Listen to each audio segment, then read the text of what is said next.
Então, meu nome é Viviane Vijurca, eu sou residente do primeiro ano de terapia intensiva e a gente vai conversar um pouquinho sobre insuficiência arterial aguda.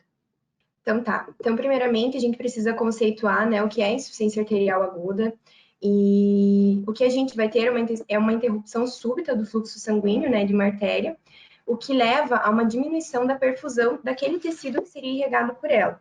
Então, ela pode afetar qualquer órgão, né, desde o rim, como uma estenose renal, uma isquemia mesentérica, a uma oclusão arterial de membro inferior mesmo.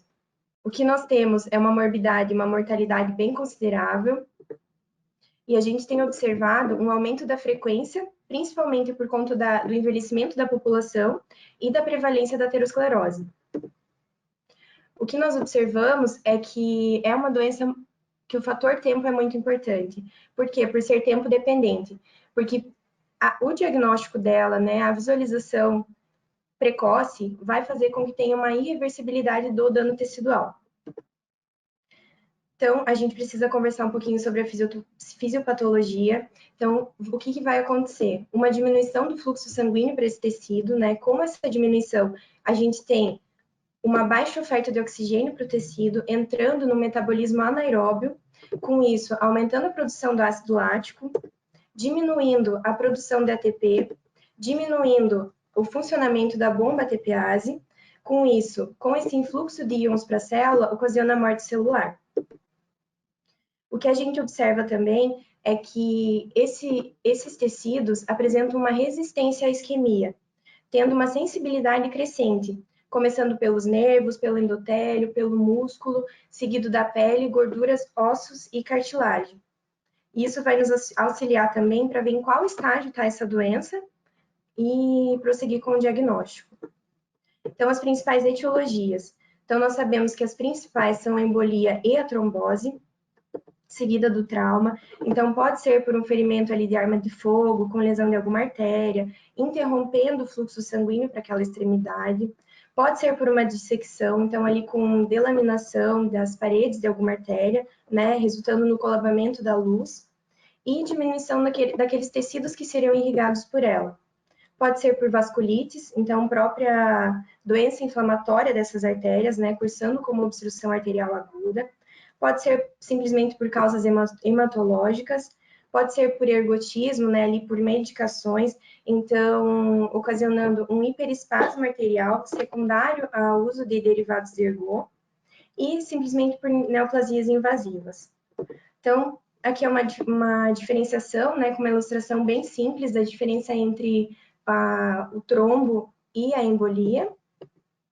Então, aqui a gente conversando sobre a embolia, né? A embolia vai ser a progressão do êmbolo na circulação arterial, obstruindo a luz daquela artéria, né? E é de uma artéria distante ao local de origem. Então, o que a gente vê é que a doença não está na artéria na artéria que sofreu o processo de oclusão.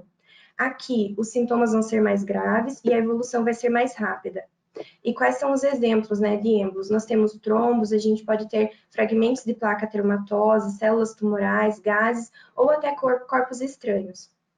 Seguido da trombose. Então, a trombose, ela vai ser uma obstrução de uma artéria por um trombo que é formado no local. Então, o processo da oclusão, ele vai ser uma complicação de outra doença que o paciente tem. Ela vai ser originada, né, por alterações endoteliais e uma alteração da hemostasia, e a principal condição pré-existente, que eu comentei no início, é por conta da aterosclerose. Aqui, os sintomas vão ser mais insidiosos e a evolução um pouco mais lenta. E quais são os locais mais comuns? São as bifurcações, por conta anatômica mesmo. Então, principalmente em membro inferior, femoral, seguida de poplite, ilíaca e aorta, e nos superiores, braquial, axilar, radial, ulnar e subclávia. E de 35% a 50% vai ser na artéria femoral, 20% na circulação cerebral e 10% nas artérias viscerais. Então, o que a gente observa na etiologia embólica? Que principalmente de 78% a 96% vão ser de origem cardíaca. Então, pode ser por uma fibrilação atrial. Então, o que a gente percebe é que cada vez mais pacientes que fazem essa arritmia, eles são anticoagulados, mas eles ficam abaixo da anticoagulação adequada, né? ou eles esquecem a medicação e acabam fazendo algum evento de fibrilação.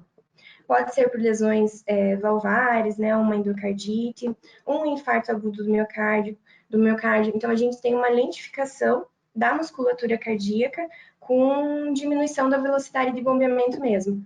Pode ser por uma parada cardiorrespiratória, né, seguida da necessidade de uma cardioversão, e um mixoma atrial. Então, um tumor ali atrial, que 40% se manifesta por uma embolia sistêmica. Seguido ainda na embolia arterial, a gente tem de 1 a 4% fontes embólicas arteriais, então aneurismas e placas ateroscleróticas, a gente sabe que pode levar a um tipo de microembolização para a artéria digital, que isso é conhecida como a síndrome do dedo azul. E o que acontece? Êmbolos, eles vão impactar distalmente, fazendo com que tenham áreas de moteamento nos pododáctilos, que a gente observa nessa imagem. Pode ser por conta também de injeções intraarteriais, trauma, ou até um corpo estranho ali com ponta de catéter, fio-guias, e de 5 a 10% acaba-se não identificando a origem do êmbolo.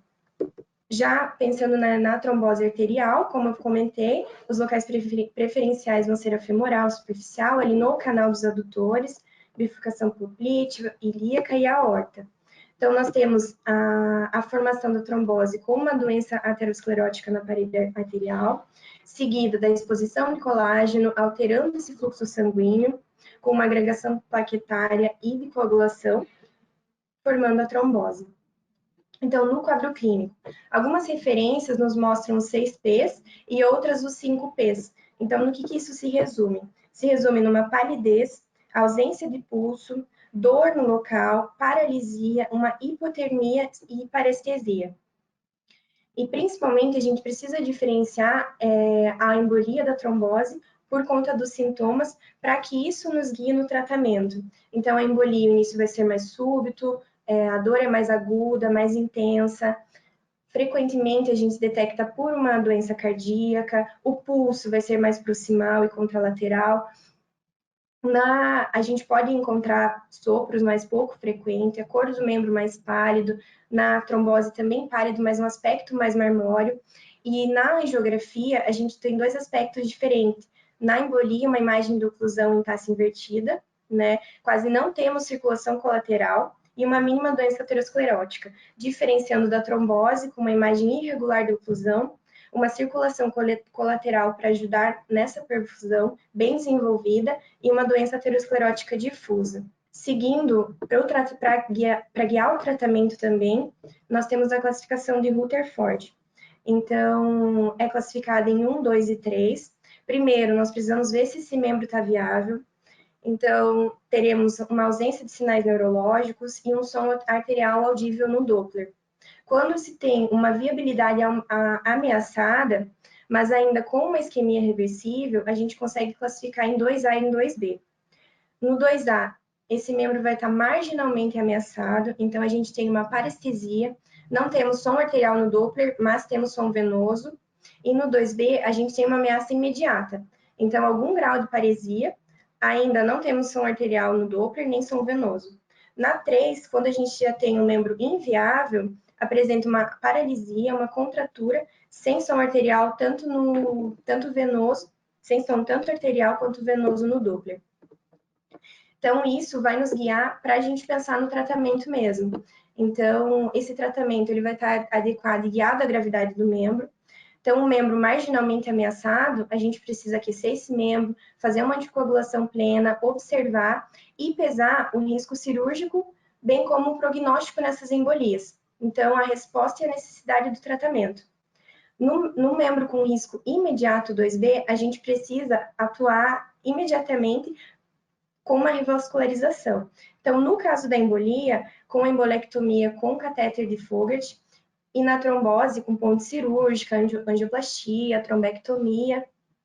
Quando o membro está inviável, a principal hipótese é a amputação primária. Né? Esse membro já vai ter uma isquemia avançada, com uma cianose fixa, na maioria das vezes já não tem mais sensibilidade, motricidade e já apresenta uma rigidez articular.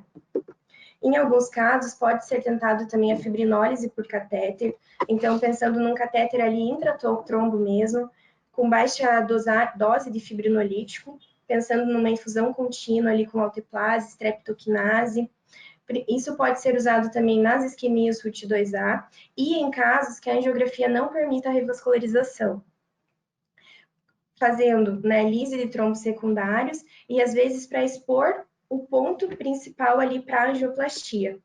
Então aqui eu coloquei uma imagem, um vídeo só para a gente entender um pouquinho como que é feito o catéter de Fogarty, né? E só contextualizando também que Fogarty ele descobriu e inventou esse catéter quando ele ainda era residente de cirurgia vascular, então isso foi em 1961. Ele ainda é vivo, e esse catéter, que tem um balão insuflável ali na extremidade distal, ele permite a retirada dos coágulos, né, no interior dessas artérias, sem realizar grandes incisões. Então, desde que isso foi inventado, diminuiu-se muito a mortalidade nessas cirurgias. Então, é um videozinho bem curto, só mostrando como que é o processo, mas no nosso caso é principalmente identificar e acionar a cirurgia vascular. Então, ele é retirado, sendo que antes as incisões eram muito grandes, aumentava a morbidade e aumentava a mortalidade dos pacientes. Aí, no pós-operatório, a gente tem que pensar na anticoagulação. Então, se o paciente tem uma FA ou uma origem não identificada, ele vai ter que manter isso ao longo da vida, né? Na trombose, só se permanência das lesões de base, e hoje a gente tem uma facilidade, né, com os anticoagulantes orais diretos. Então, algumas das complicações. Então, esses são pontos bem principais, que é a síndrome compartimental, e depois eu vou abordar a síndrome de hiperfusão também. Então, o que acontece? A gente tem um edema pós essa revascularização, né, com manifestação local da isquemia. Tem uma incidência maior na perna e no antebraço. O que a gente vai observar é que a dor vai ser desproporcional e a piora mais progressiva, apresenta um déficit sensitivo e motor, a musculatura vai se apresentar mais endurecida e numa fase tardia a gente tem ausência de pulso. Isso pode acontecer em mais de 50% dos casos. A mortalidade aqui é de cerca de 10 a 20%, né? Então, o que a gente tinha antes era uma obstrução ao fluxo sanguíneo, né, que gerou esses tecidos isquêmicos. E agora, após a reperfusão, vai gerar todo um retorno de metabólitos para essa circulação. E o que a gente precisa observar é que, com essa síndrome compartimental, pode apresentar sequelas definitivas. Então, a gente precisa monitorizar a pressão para, o quanto antes, se for necessário, indicar uma fasciotomia, que é o que a gente observa aqui. Então, logo que essa fasciotomia foi realizada ali, né, observando essas câmaras, a gente já vê uma protrusão ali do músculo, melhorando a circulação e evitando muitas vezes que o paciente perca o membro.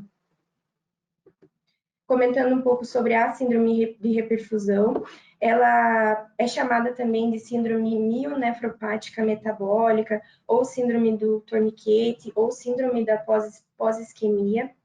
Então, tem uma liberação muito grande de ácido lático, de potássio, de mioglobina e CPK, formando uma acidose metabólica.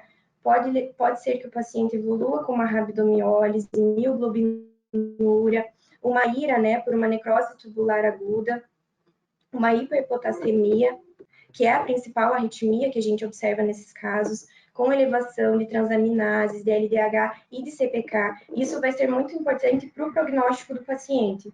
E qual vai ser o tratamento? Vai ser o controle desses distúrbios eletrolíticos, o controle dessa insuficiência renal aguda, com hidratação, com alcalinização dessa urina.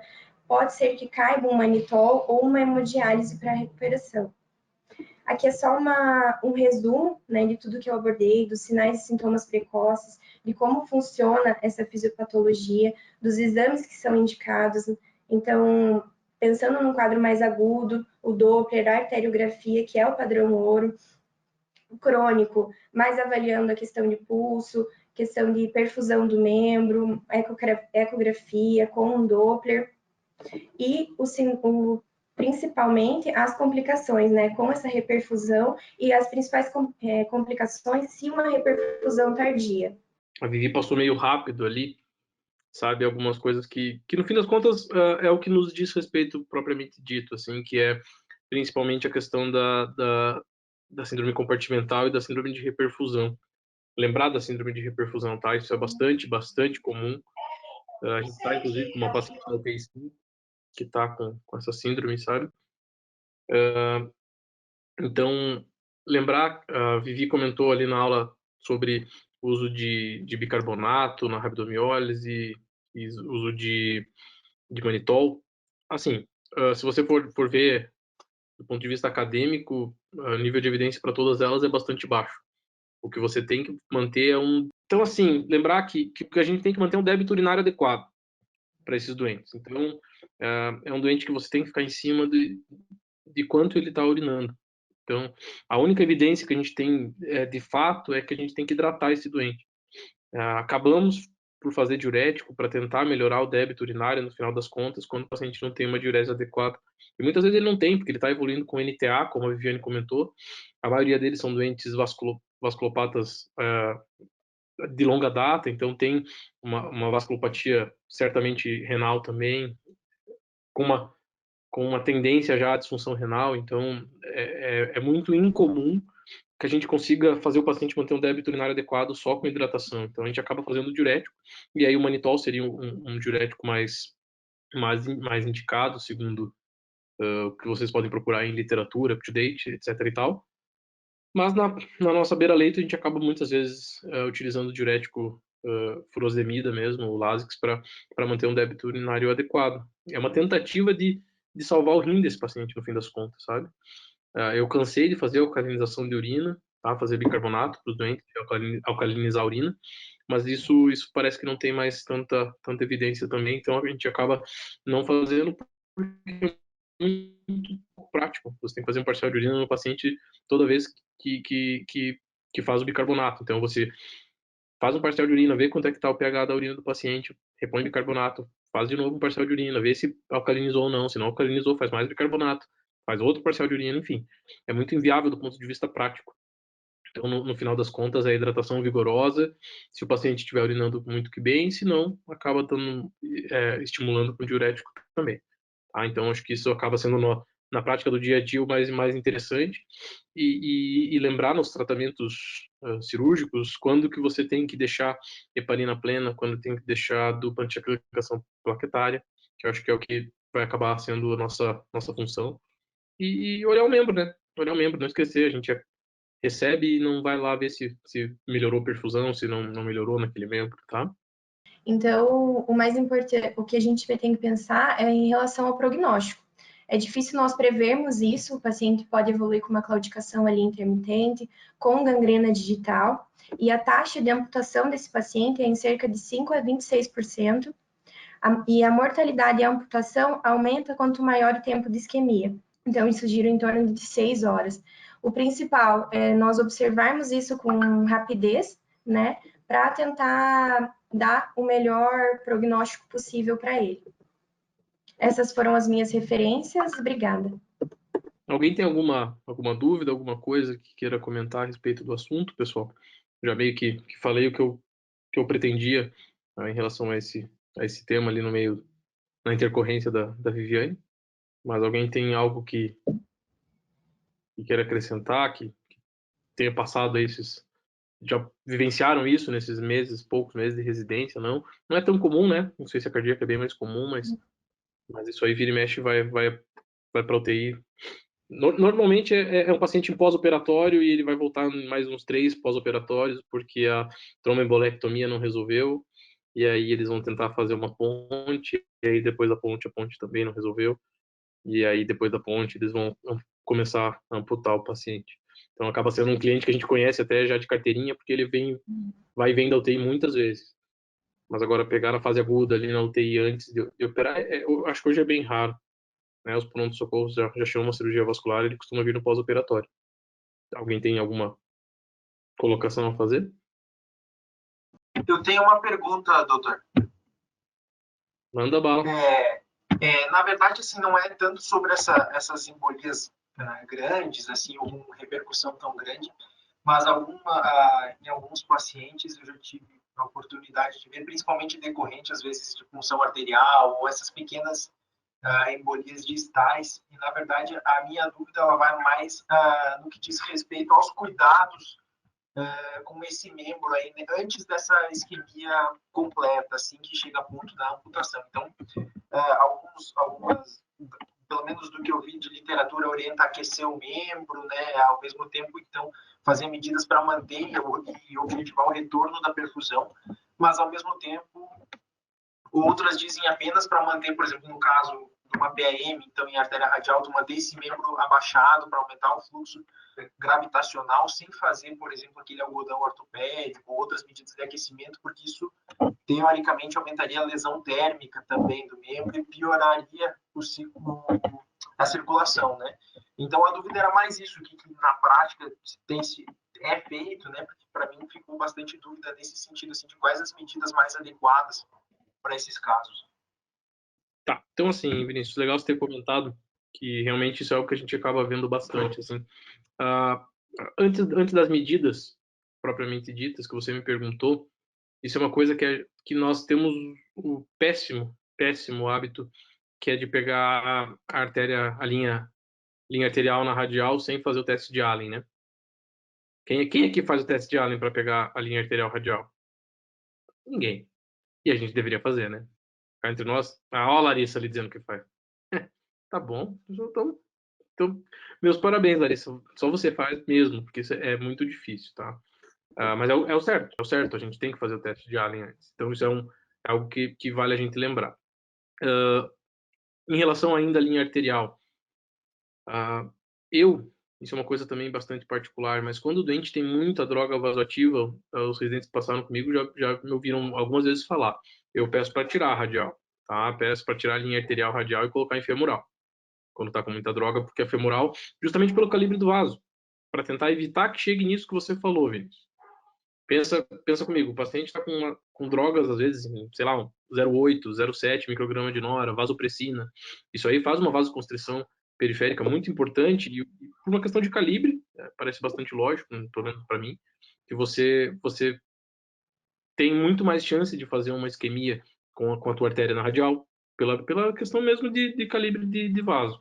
Então, doentes muito, além de que certamente é menos fidedigno o valor quando o paciente está com muita droga vasoativa na radial em relação a uma femoral.